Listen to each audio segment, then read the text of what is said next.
This cactus, a simple, respectable plant, managed to completely ruin a season of FNCS. Its properties are simple. Hit it and it grants 30 HP or shield, which allows you to save a couple minis or bigs as you don't need to use them in the early game.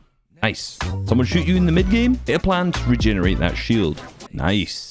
Actually, wait, no, this ain't nice. People are kind of taking this a bit too far. Now, in order to understand what's going on here and what is the massive problem, you have to understand how this went unnoticed for so long. Now, Chapter 5 Season 3 has had a lot of different competitive metas, all of which were not so good, to put it nicely. Thankfully, cars were not in competitive playlists, so we didn't have to deal with that, but the first tournaments of the season were dominated by Nitro fists. Now, with the ability to phase into any box and be almost unkillable and unhittable whilst dealing insane damage, it's safe to say the early tournaments of this season were not very competitive. The fists were eventually nerfed, thank God, and eventually removed because you could do a glitch where you could fly straight into the sky. And Epic then said that the reason they didn't add them back in once this glitch had been fixed was to not disrupt the current tournament meta during a time where there are a lot of active competitions. But what I really think happened was that everyone just hated the fists because they were so broken. The competitive team probably knew this, so they just justified the removal from tournaments for the rest of the season with this statement, which, by the way,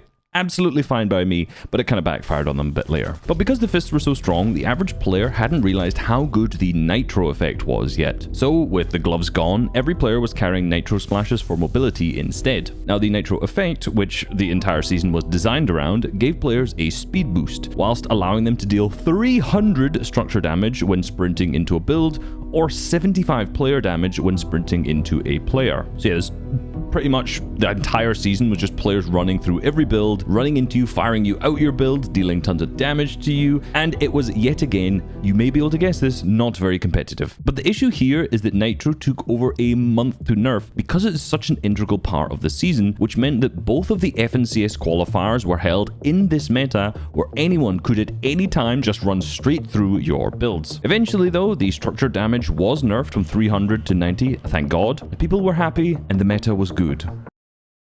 Or not. So after the FNCS qualifiers were over, there was a 3-week break until the semi-finals, and for the first 2 weeks of this break, Epic Games were on their summer holiday. Now this meant that there was a single week of tournaments with the gloves out and the Nitro nerfed before semi-finals. Basically just one duo cash cup there to figure out what the new meta would be before the big tournament of semi-finals. Now because social media had been flooded with Nitro Fist complaints, Nitro Splash complaints, and ranked complaints because the meta is basically the first beta for GTA 6, this meant that the complaints about the slurp cactus were either not a priority to fix, or they actually just went completely unnoticed by Epic Games. Now, if only a handsome Scottish Fortnite analyst would have shone some light on the topic and highlighted how much of a problem this would be. Maybe this happened already last chapter and it should be obvious. But anyway, during the semi-finals, the biggest abusers of the cacti strategy were undoubtedly Canada and Cooper, who across their 13 games used a slurp cacti 385 times, which is just under 30 hits a game on average. They landed at the Nitrodrome, and after looting and harvesting close to max materials, they rotated to the triple cactus spawn to the north of them. From here, they'd build a Trulex base high into the sky and to give them vision onto all of the other teams around them who were doing the exact same thing. To the south of them was N-Pin and Pump, who were also sitting on a cactus, and to the north was Cease and Jack, who, you guessed it, were also sitting on a cactus. These three teams could all just trade damage back and forth with each other, and as long as they didn't get knocked,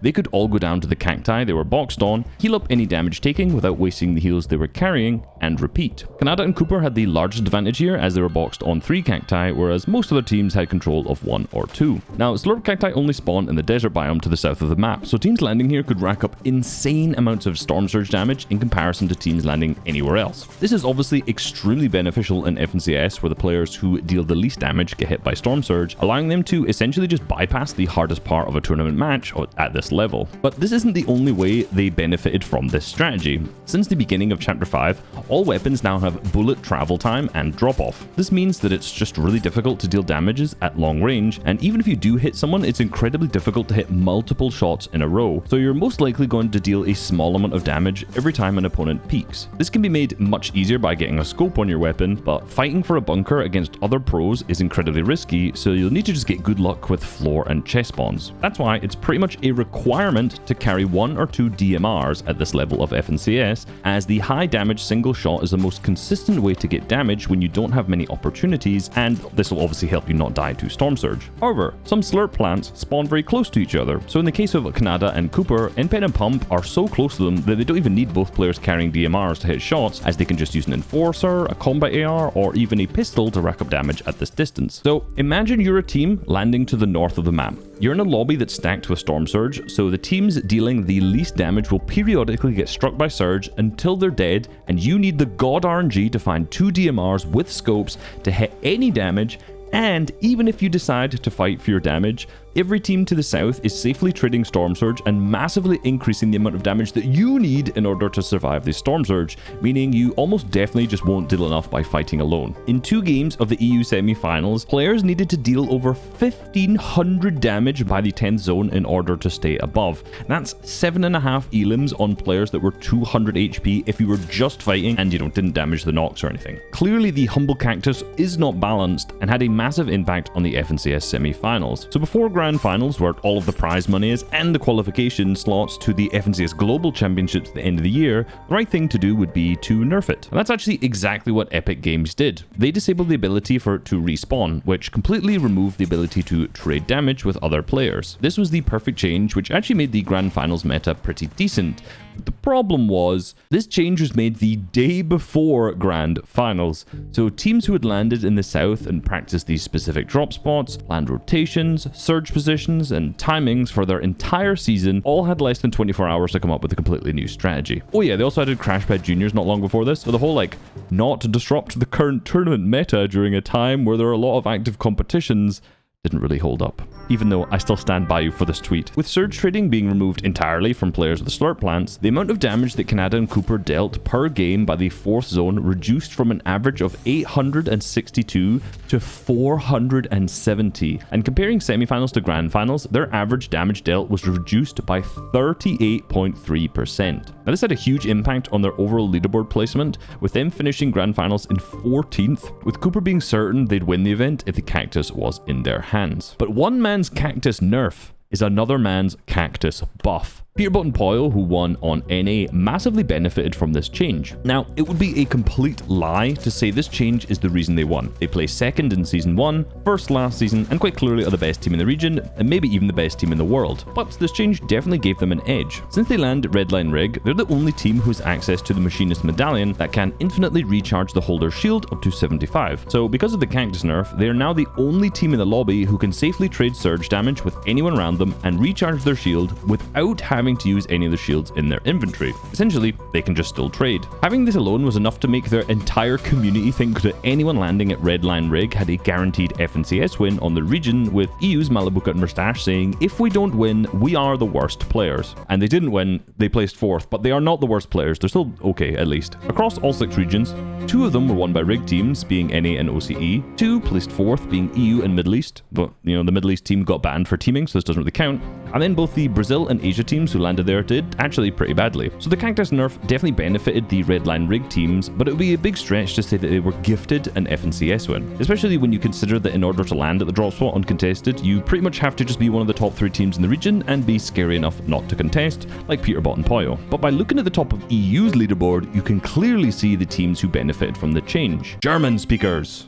No, it is actually just good fighters. Now I'm oversimplifying, but the 2 main ways you can get Storm Surge damage is either by tagging or by fighting. Now both Vico and Flixie, who won, and Chapatini, who placed second, are notoriously scary to fight, and their average elims per game speak for themselves when comparing it against anyone else on the leaderboard. Vico and Flixie landed at Reckless Railways, uncontested like the winners of every region, but their main strategy was going for the forecast tower to the east, as this gives them the ability to see one zone ahead of them. Now this advantage is massive, but another that a lot of people don't mention is the fact that when you knock a bot here, they are guaranteed to drop a purple DMR with a sniper scope, speed mag, and suppressor, which we've already established that a ton of other teams are really struggling to find. Flixie, who was carrying it, averaged 316 damage a game with it, accounting for 36% of his total damage throughout the entire Grand Finals. But this alone wouldn't be enough to keep them above the surge threshold. Their plan was pretty simple. In 50% of the games, they looted, went straight up to forecast, wait until it spawned, killed the bots, and then came back to Reckless Railways as a ton of teams rotated here to find leftover heals. Here, they could just kind of fight them or just tag them, annoy them,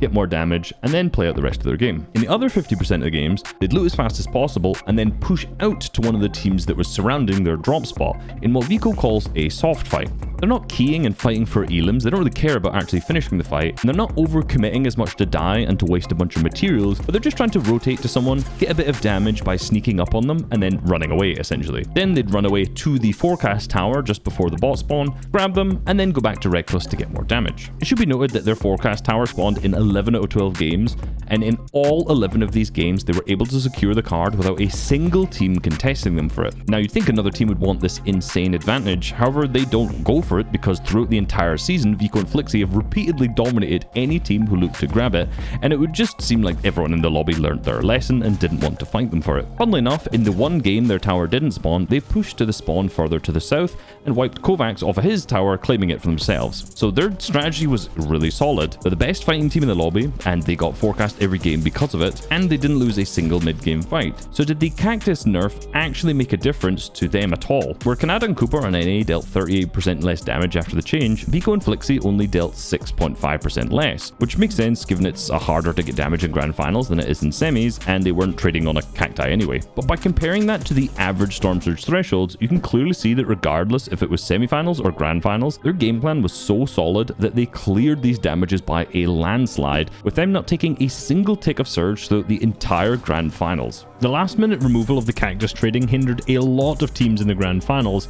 however, one of them clearly was not Vico and Flixie, as they clearly would have won anyway. Now, Storm Surge is particularly difficult to understand, so if you want to learn the ins and outs about Fortnite's most confusing mechanic, you can click this video on screen right now. Peace.